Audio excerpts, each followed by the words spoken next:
Sebastián Mejia, co-founder and CSO of Rappi.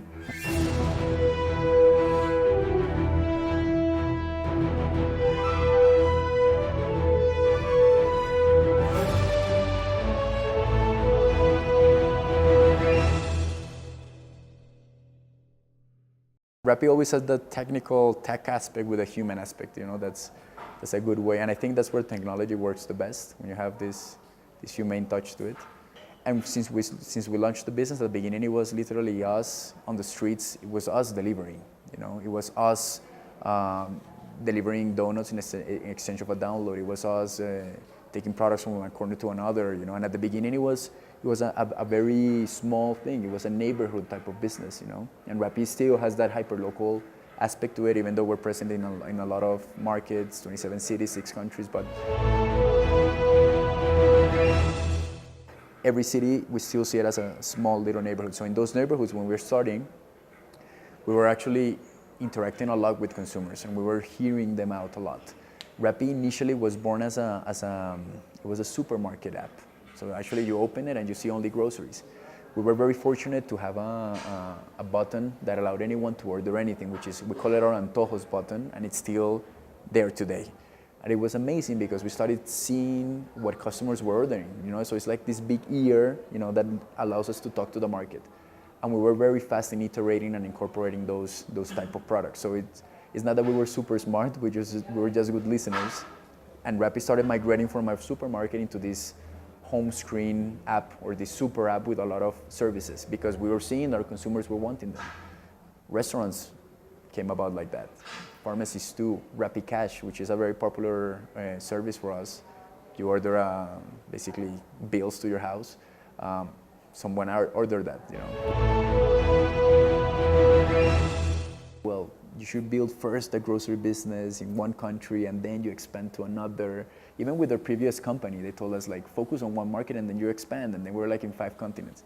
We couldn't really do that really well. So I think the only good thing that we learned is to have great people running those businesses, and the ones that are really not showing traction, killing them. We're much better at the first than at the second. Otherwise, you start trying to go in many directions without a real commitment, and that can become challenging, and especially in a company. When we say we're going to open a new market, okay, we're going to go all in that market with everything that means, with all of the challenges, all of the risks, all of the difficulties, and we don't hesitate. So what we typically do is we maybe every quarter we sit down, the executive team, and we sit down with our board and we say, okay, these are the key strategic initiatives. It's generally better when you have few of them, because that helps you focus. It helps you focus on the key things that you really got to do. And then once we have that very tight, we start attaching to them measurable objectives. How do we know if this initiative is successful or not? How do we know if we actually are meeting those targets or not? And then we attach an execution plan on how to get there. And we assign owners to those tasks, and we assign responsibilities to us and through the whole team. Everyone has a clear goal that they need to achieve, and then we go and execute, and we try to stay on track with those key things that are needed. Also, a good way of keeping track is looking at the right metrics. I think making sure that you're actually measuring for that specific strategy in the right way makes you simplify a lot.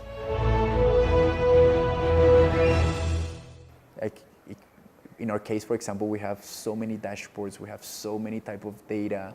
You can get flooded there, but if you actually have one dashboard with the key things measured, that I think defining the metric helps you understand a lot how the management and the company thinks. It comes so this is the strategy, and based on that, this is how we're going to execute, and based on that, there has to be 1 or 2 North Star metrics that we track, and then metrics should be encompassing of the rest of things. So for example, we look a lot at service, what are the indicators of service? Like the product arrived with the right products, the order arrived with the right products, that the order arrived on time. So you got 2 indicators of service. We look a lot at growth. What is growth? Well, weekly growth. We know that if we grow every week, compounds is north of 20% every month. And that's the pace that Rappi grows. So it's really intense, fast. We look a lot at healthy unit economics, which is very easy to understand. Unit economics, what are the revenues, what are the costs associated to it, and those are typically some of the key North Star metrics that is always up there that we're always thinking on.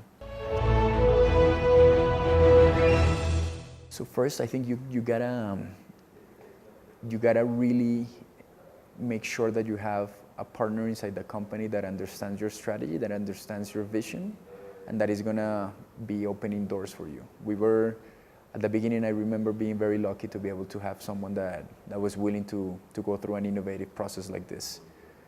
So trying to find those crazy people with authority in the businesses makes it much, much easier.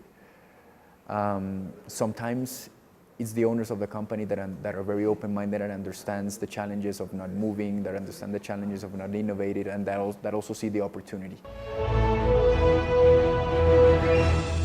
In Rappi at the beginning, we were not even working with the first retailer in Rappi, And what helped is making sure that you're moving and you're showing progress.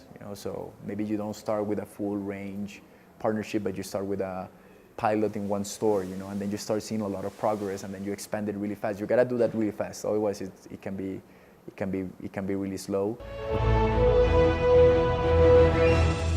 Advice to have, even in those situations where you're progressively working better with that big company, to have the key decision makers, the owners of the business, the C-levels of the business, to have them on board, because they're the ones that are going to be helpful, removing the bureaucracy and removing the challenges or the slowness that happens maybe at mid-level management, where people are not educated to take so many risks. So being always have support from the top executives of the company to take those risks helps a lot too. So I think with all those tools, it's natural. Then the scaling part is challenging. You gotta have a really good team. I think it sounds very basic, but if you have a good team, the scaling process makes it a whole different beast, because a good person thinks like an owner. A good person goes to another market. He builds the infrastructure. He hires the team. He makes it happen. I think that's the number one thing that I would put up there if you really want to scale globally, to have extremely strong leaders, and then having a product that can actually be adapted to that market. So moving fast on technology is also extremely, extremely important. But I think if you have those two things, it's and of course capital to invest, you can actually get started fast.